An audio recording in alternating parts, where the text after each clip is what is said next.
Um semáforo avariado numa cidade moçambicana pode parecer um problema relativamente pequeno, certo? Mas e se a solução não fosse apenas um conserto, mas sim uma reinvenção completa?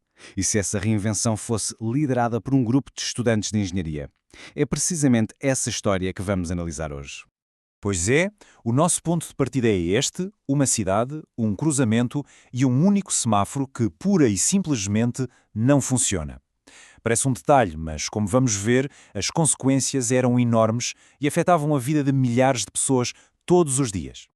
E perante este problema que estava a paralisar parte da cidade, 4 estudantes universitários viram uma oportunidade.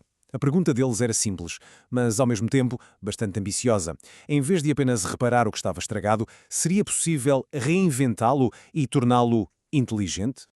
Ora bem, vamos então ao local do acontecimento. Estamos a falar do cruzamento Senta-Cidade de Tete. E atenção, não é um cruzamento qualquer, é uma junção em T que liga uma via principal com imenso trânsito a uma rua secundária. Com o semáforo avariado, este ponto vital transformou-se num verdadeiro nó, um foco de congestionamento e de perigo. E as consequências, claro, eram sentidas por toda a gente. Falamos de congestionamentos gigantescos, principalmente nas horas de ponta. Tempos de espera que ninguém conseguia prever. E, o que é mais preocupante, um risco altíssimo de acidentes, tanto para os condutores como para os peões que tentavam a sua sorte atravessar no meio da confusão. No fundo, a artéria principal da cidade estava a falhar redondamente. Então qual foi a grande ideia? Em vez de um simples remendo, a equipa propôs uma atualização a sério. A diferença é fundamental. Um sistema convencional funciona com um temporizador fixo. Está sempre a repetir o mesmo ciclo, mesmo que não haja carros. Já um sistema inteligente, bem, esse usa sensores para ver o trânsito e adaptar os tempos em tempo real. O resultado? Muito menos espera e muito mais fluidez. O cérebro por detrás de toda esta operação inteligente é uma coisa chamada Controlador Lógico Programável, ou PLC, para simplificar. Pensemos nisto como um computador industrial super robusto.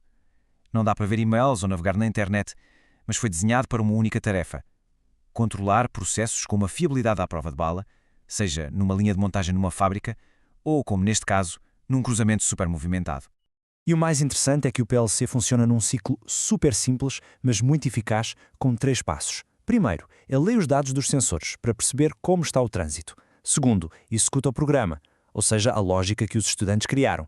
E terceiro, atualiza as saídas, mandando os comandos para os semáforos mudarem de cor.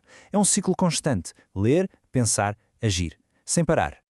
Para dar vida a esta solução, a equipa usou um conjunto de ferramentas de automação industrial de topo. O hardware era o tal PLC, o cérebro da operação. Para o programar, usaram um software integrado e uma linguagem de programação visual que torna mais fácil criar lógicas complexas. E muito importante, uma ferramenta de simulação para testar absolutamente tudo antes de ir para a rua. E esta fase seguinte foi absolutamente crucial. Antes de sequer pensar em mexer num único fio na rua, a equipa criou o que podemos chamar de um test drive virtual. Esta simulação permitiu-lhes testar a sua lógica em centenas de cenários diferentes, garantindo que o sistema funcionava na perfeição sem arriscar qualquer problema no mundo real. É a engenharia moderna no seu melhor.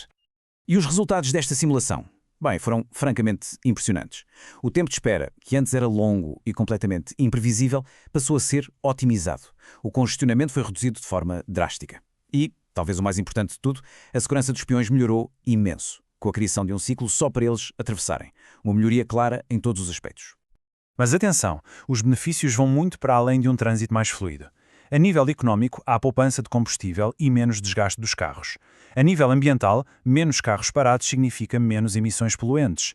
E a nível social, o ponto mais importante: menos acidentes e, consequentemente, menos custos para a saúde. É uma vitória em toda a linha.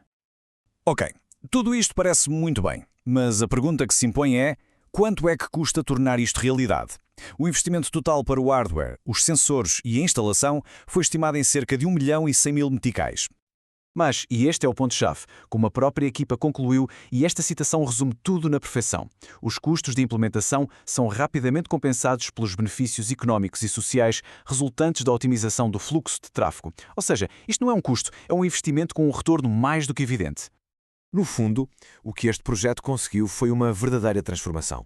Pegou num ponto de congestionamento crónico, um foco de frustração e de perigo, e transformou num centro de fluxo que é não só eficiente, mas também adaptável às necessidades do momento. E a história não tem de acabar aqui. As recomendações para o futuro mostram que há ainda mais potencial. Por exemplo, expandir esta lógica para coordenar vários cruzamentos em simultâneo, criando ondas verdes ao longo das avenidas. E também integrar sensores ainda melhores para dar prioridade aos peões.